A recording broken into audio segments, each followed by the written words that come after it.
Hi all, good bad ugly GBU.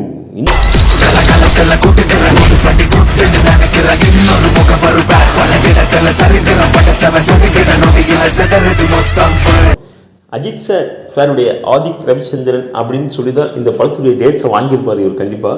Fan பாய்ன்னு சொன்னார். சரி, fan பாய்க்கான படத்தை பண்ணுவான்னு பார்த்தா ஃபேன் பாய்க்கான சம்பவம் மட்டும்தான் அந்த படத்தை பண்ணியிருக்காரு. பீஸ்ட் படத்துடைய டேரக்டர் நெப்போலியன் விஜய் கிட்ட ஃபேன் பாய்ன்னு சொல்லி தான் வாங்கினார். ஆனால் அவரும் வச்சு செஞ்சார் விஜயை. ஆனால் அதை விட வேற லெவலில் செஞ்சிருக்காருங்க ஆதிக் ரவிச்சந்திரன். ஆனால் என் கேம்ல நான் தாண்டா உனக்கவில்லை. கதை என்னன்னு கேட்குறீங்களா? கதை விசுவாசம் படத்தில் அந்த பொண்ணு அணிகா எடுத்துட்டு இந்த படத்தில் அவரோட பையன் கார்த்திகேயன் அப்படின்னு நான் நினைக்கிறேன் அவருடைய பேர். அவரை போட்டிங்கன்னா அதுதாங்க கதை. நயன்தாராக்கு பதிலா த்ரிஷா. ஆமாங்க, அதே கதையை தான் கொஞ்சம் மாஸ் சாரி தப்பு பண்ணிட்டேன், மாஸ் மட்டுமே கலந்து எடுத்துருக்காருங்க. படத்தை பார்க்கலாமா கேட்குறீங்களா? அஜித் ஃபேனாக இருந்தால் மட்டும் பாருங்கள்.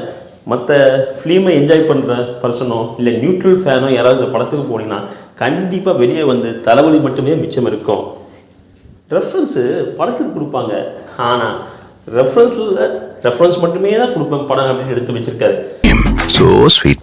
அஜித் படத்துடைய எதுதான் மாசோ, வரலாறு, வில்லன், மங்காத்தா, பில்லா, வேதாளம் அப்படின்னு எந்த படம்லாம் ஒரு மாதிரி கேரக்டர் பண்ணிட்டு போகிற மாதம் அது எல்லாமே கலந்து ஒரு மிக்ஸி அடித்து கொஞ்சோன்னு எடுத்து வெளியே பரிமாறியிருக்காரு. அப்போ கொஞ்சோன்னா மீதி கதை நினைக்கிறீங்களா? கதைன்ற வார்த்தையை கேட்காதீங்க, கண்டிப்பாக கோவப்பட்டுருவார் மாஸ் ஆக்டர் அஜித். ஏன்னா அவரே கேட்டிருப்பாருன்னு டவுட்டாகவே இருக்குது. ஹாலிவுட்டில் இருக்கிற எல்லா கதையும் இங்கிலீஷ் படத்துலையோ பேக்கெண்டில் அஜித் தாங்க வேலை செஞ்சுருக்காரு. இது தெரியாமல் நம்ம அந்த மணி என்ட்ரி சீரீஸும் ஹாலிவுட் படத்தையும் கொண்டாடி இருக்கோம். அஜித் நடிச்சிருக்காருங்க, நமக்கு தெரியாமல் இல்லை. இப்போதான் உங்க வரலாறு எடுத்து பார்த்தேன். நீ பெரிய வில்லன்னு கேள்விப்பட்ட. பின்னால் புக் பண்ணியிருக்காங்க. அப்படியே ஒரு கதையை எடுத்து விட்றாங்க ஃப்ளாஷ்பேக்கில். ஐயோ அம்மம்மா, எப்படிரா ஆதிக்க இப்படிலாம் யோசிக்கிறேன்? நீ தாண்டா உண்மையிலே ஃபேன் பாய்.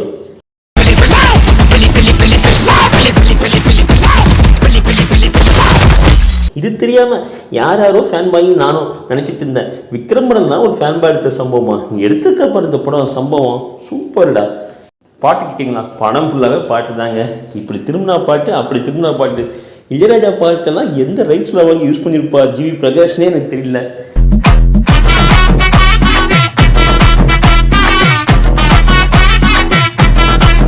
ஹீரோயின் த்ரிஷா வராங்க, சிம்ரன் வராங்க.